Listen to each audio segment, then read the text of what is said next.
all you channel mammals. Isn't it a beautiful evening? It's getting dark, so we'll have to have this meeting very quickly. But we're going to have a very important conversation. But before we do, I just wanted to show you these pretty little colors that are growing out of the earth right here. Aren't they beautiful? They're growing underneath some bird mesh. I'm going to take this wire off so you can see it better. There. Isn't that amazing? It's just so beautiful. That's in the dark of the end of the day. And earlier in the day, it's even brighter. Look at these. I don't think you can really see the color very well. It's got like purples. See the stems in here? That's beautiful cabbage stems. And the leaves. And the little sparkling beads of water. And look at all the little weeds coming up. Like these fuzzy little weeds. I think so sweet.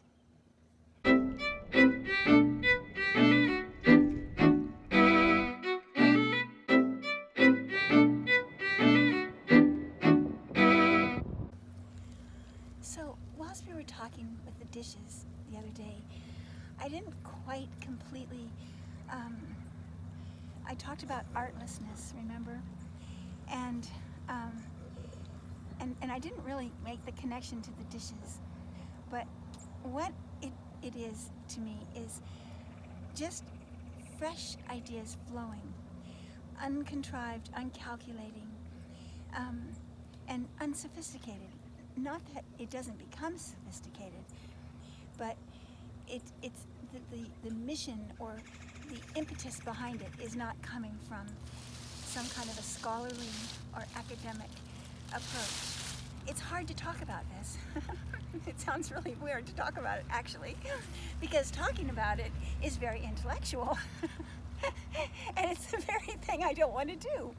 But here's what happened. One of these wonderful people, like you, a channel mammal, actually, I just want to tell you all, as channel mammals, I think one of the most interesting parts about being a channel mammal is being able to read other people's comments.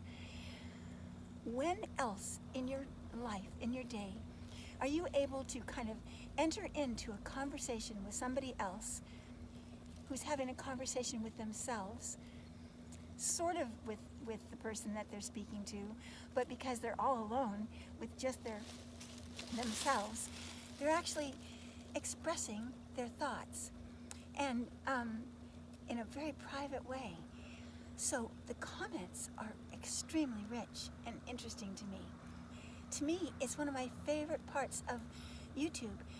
I feel like I'm in Sunday school every morning when I read the comments. I'm just being enlightened every day, and it brings out ideas in myself. Well, this one person, and of course I don't know any of you, or maybe most of you, in real life, but by YouTube. And so so she asked a question that was very sweet. She said, or she didn't ask a question, she made a comment about style. She said, I don't have her comment in front of me because it's inside of you where it's being filmed. And you're a little bit of a distance away from me. But anyway, she said, I love your style. And I thought about the word style, and I realized I'd never really used the word style. So I looked it up in the dictionary. It says a manner of conduct or action, a conformity to an approved standard, especially in social matters, fashion, mode, a distinctive or characteristic language. So those are pretty good definitions of style, aren't they? But there's something about those definitions that I reject. I felt that if I thought about style, then, oh my goodness, I have to show you this. Here. It's so beautiful. This is just what I was hoping for, but it didn't happen.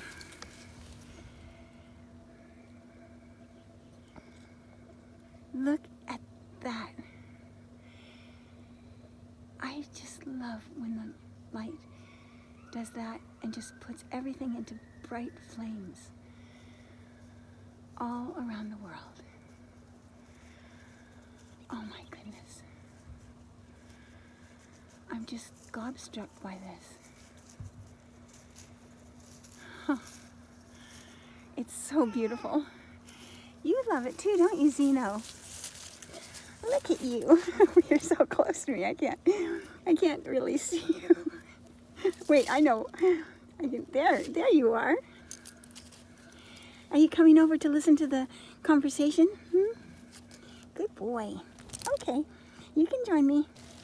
I'm talking about style, which is something you know nothing about, right, Zeno? Okay, so I've got to condense my message here a bit. So I think style is something that some people do consider, and they want to be in style, or they notice if it's out of style. But it's really by definition here. Again, let's just look at this again.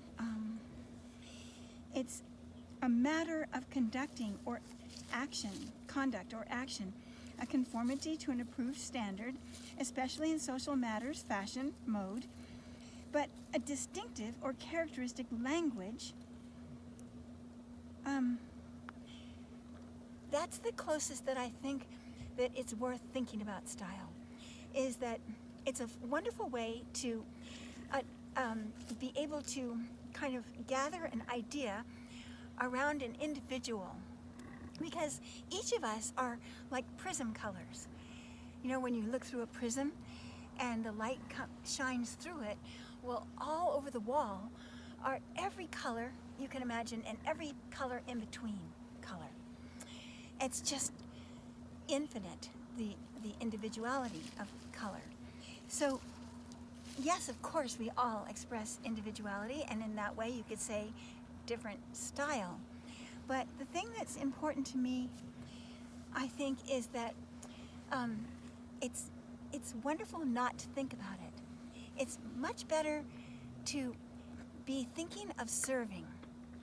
And I really think that that's the difference between being what the world has come to call an artist and becoming artless, or becoming just straightforward service. What I love to do is make everything as best as I can, the best that I can. Make everything better. Make the bed better than I've ever made it before. Make it better than when I walked into as a guest in a home. It's not something that comes through ego or person. It's something that's reflected in mind.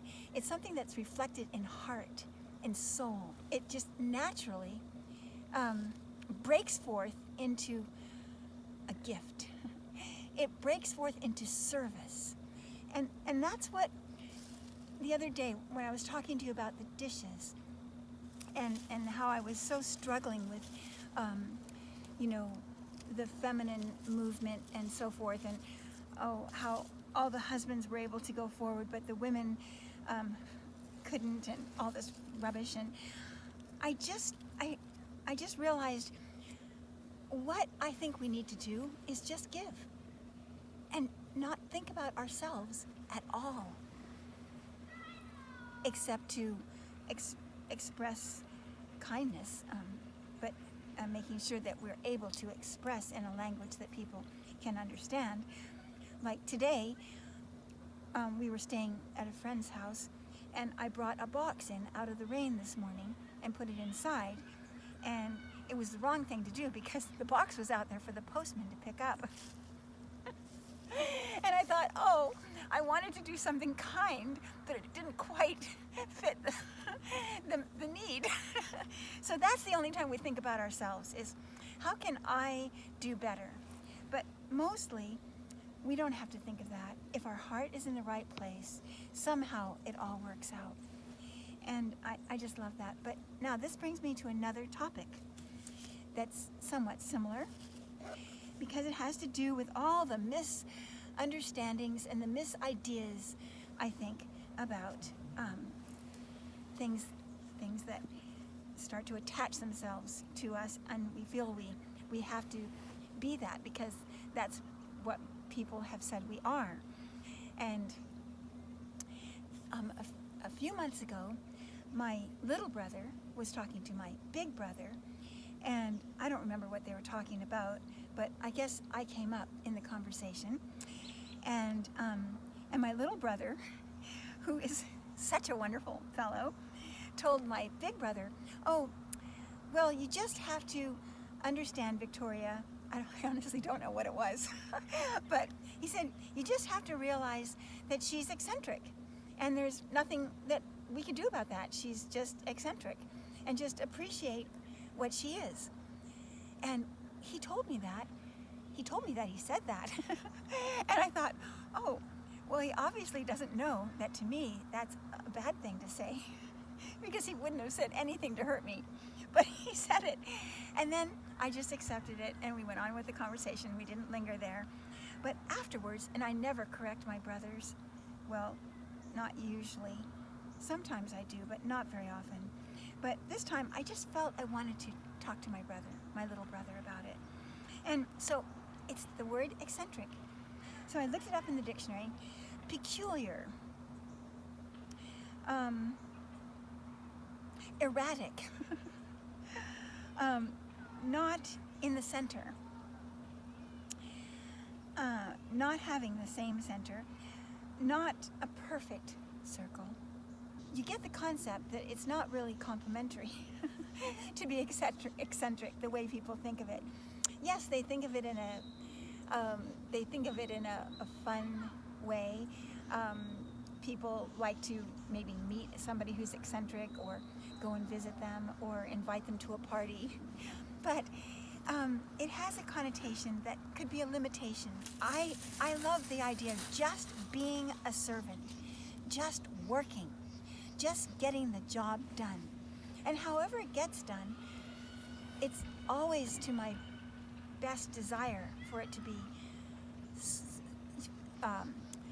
serviceable and functional and beautiful and better and expressive of kindness and love and charity. And I don't know, I just really believe that is what I really love and care about. And so I've started to realize that I would never want to describe somebody as eccentric unless they wanted to be eccentric. And then that's a different thing. It's a kind of style, isn't it? That's where style and eccentricity can weave together.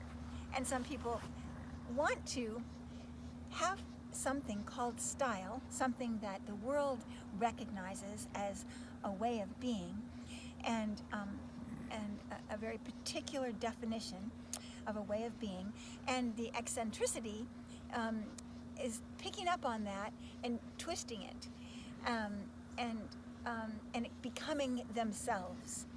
And I'd rather sort of unspiral and move away from self-expression to an ego, to just being like a window pane. Just let the light shine through. It's not always possible because we think we're opaque bodies, but it's possible if we don't work at it. I was going to say work at it, but no, if we don't work at it the way a child doesn't work at it, or an animal, or a weed, or a flower, or an autumn melange of color. None of it is being thought about. And that is what we need to do, is stop thinking about what we are, or aren't, or have, or don't. And that's where we will never get caught up in victimhood. We will never suffer from being without or privileged, which then makes us guilty, right? Which is a movement today. And all of those things just fall away.